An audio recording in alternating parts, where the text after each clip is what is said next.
Hi, everybody. I am going to continue reading Blood on the River since it's getting so good. All right, when we last left off,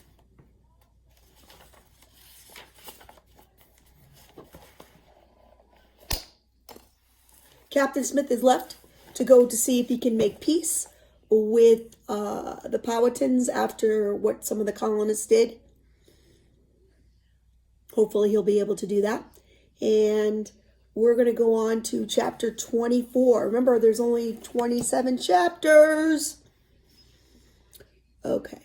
Sleeping in his boat, accidentally, someone fired his powder bag, which tore the flesh from his body and thighs 9 or 10 inches square in a most pitiful manner. But to quench the tormenting fire frying him in his clothes, he leaped overboard into the deep river where they could recover him before he drowned. And it doesn't say who they're talking about, but I got a funny feeling it might be Captain Smith. They say it was an accident, no one's fault. Captain Smith lay down in the boat to take a nap. He was still wearing his powder bag. While he slept, a spark must have lit the powder bag, a spark from someone's pipe or from the slow match on someone's musket. The powder caught fire and exploded. It seared the flesh right off of his leg. In agony, Captain Smith leaped overboard to cool the burn. His leg was so badly injured, and he was so weak that he nearly drowned before the men could pull him out. When Captain Smith comes back to us, he is crazed with pain, moaning in delirium. 3 men carried him into the fort. The flesh on his thigh is burnt black and red, the skin hanging and ragged and oozing. He is our fallen leader, and he has fallen all the way down. I guess this is the author's way of saying he's in very serious condition. The doctor gives Captain Smith medicine to ease the terrible pain, and it makes him sleep most of the day. When he is awake, I bring him food and water. When the doctor changes his bandage, I give Captain Smith the handle of a spoon to bite on so that he can endure the pain. I am surprised he has not bitten through the wood yet. It is awful to see him in so much agony. I wash his bandages, rinsing out the blood and the ooze, and hang them to dry. They didn't have anything like we have now, Band-Aids and things of that nature. They used to have to use cloth. They'd have to keep it clean and rewash it. One of the soldiers tells me that before he was injured, Captain Smith was able to make peace with the Powhatan, the warrants of a village that had been ransacked by the colonists. But, the soldier confides in me, the peace cannot last. There has been too much killing on both sides, and everyone is too angry. One day I bring Captain Smith a drink of water. As I help him to sit up, he goes pale and beads of sweat break out on his face. I keep hold of the goblet in case he blacks out. They have cut off my hands and cut out my tongue, he says in a hoarse whisper.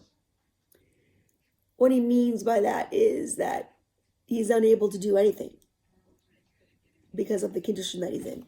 He obviously can't speak to help them make good decisions. He can't move because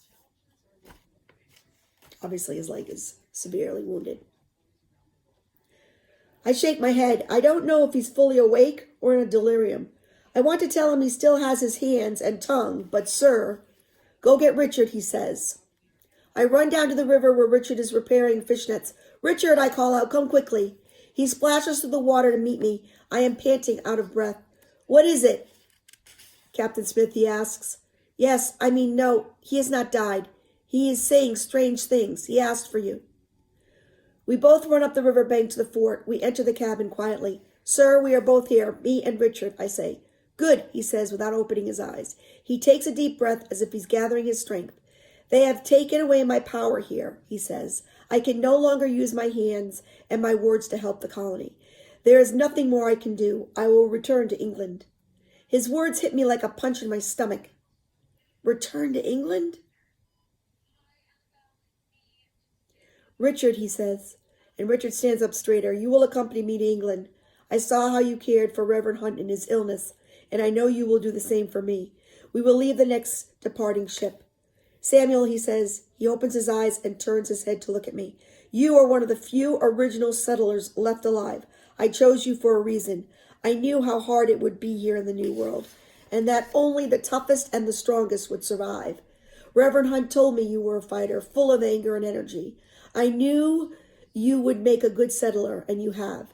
You will be fine here without me. You have your skills, building, farming, hunting, and you have your Algonquin language.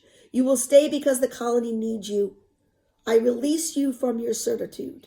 So in other words, you know how I had said to you that he was supposed to be an apprentice for Captain Smith for 7 years. Obviously, he's letting him out of that contract early. I am too stunned to speak. I feel as though I have been dropped from a great height and have landed on my feet, but I don't know where I am. But I'm your page, I say softly. Who will I be without my master? Captain Smith shakes his head and continues, to make sure no gentleman decides to grab you up as his servant. I have apprenticed you to John Layden. You will become a carpenter in your own right. I am filled with both sadness and wonder. Reverend Hunt was right. I will not always be a servant, but Captain Smith and Richard both leaving me at the same time. It seems as if I finally learned to be a friend, to open my heart and care, and now they will both be gone when the ships sail. I take a deep breath, a shuddery breath. Yes, sir, I say. It is the only thing I can think of to say. In the weeks before the ships are ready to leave, it is time to bring in the harvest, gather oysters, and bring in hauls of fish and meat, and smoke it all so that it will last the winter.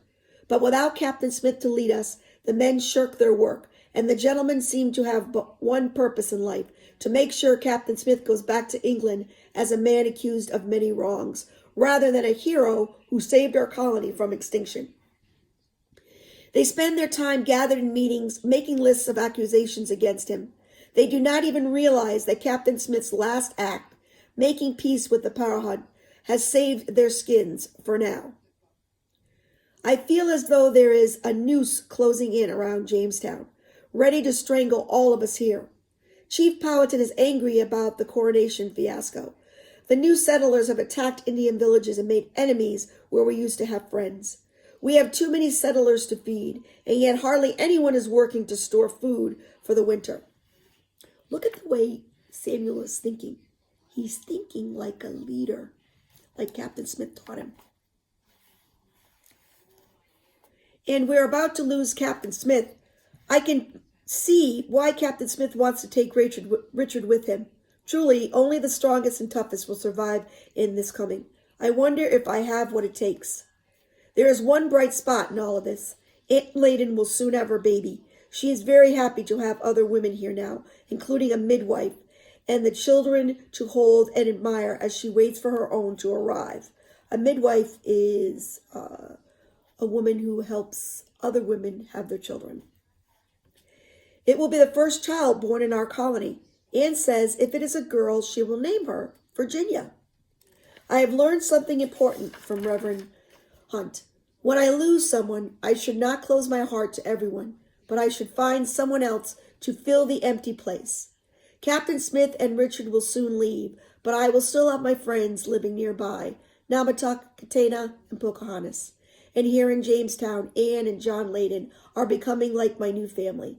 When their baby arrives, he or she will be like my little brother or sister. Get the midwife, now, quickly! A large woman, barely done tying her apron strings, goes running to the cabin John and Layden share with 2 other families. The men and women are ushered out, and we begin the long wait. John Layden paces, his face a mask of worry. She'll be all right, I tell him. But I know that birthing kills so many women and babies that John has a reason to worry. The hours tick by. I go off to chop some wood, then come back and wait with John. We hear screams from the cabin, Anne crying out in pain of childbirth. Finally, we hear the lusty wail of a newborn baby. John runs to the door of his cabin and pounds on it. Let me in, he demands. You wait, the midwife calls back to him, and then you can see your baby girl. John laughs and cries at the same time. It's a girl, he exclaimed. The baby is alive and it's a girl. Then his face darkens and he pounds on the door again. And what of my wife, he shouts. Is she well? Yes, she was brave and she is well, the midwife announces. John groans with relief. They're both alive, he says, almost incredulous. My wife and my baby girl. A few weeks later, I am one of the first people Anne allows to hold baby Virginia. She is so tiny, so delicate. Her eyes move, looking at the ceiling above me, and she smiles sweetly, as if she is seeing angels. Anne says she's just making faces because she has gas. I offer Virginia my finger. She grabs it and holds it tight. As I look at her, I feel sad. I feel the coming doom. How will she survive the hard times that will soon be upon us? Virginia blows bubbles and grasps my finger even tighter. You must hold on this tightly to life, I whisper. Wow. Just the amazing things or amazing changes in Samuel. How he's just so different from the beginning of the book. Something to think about.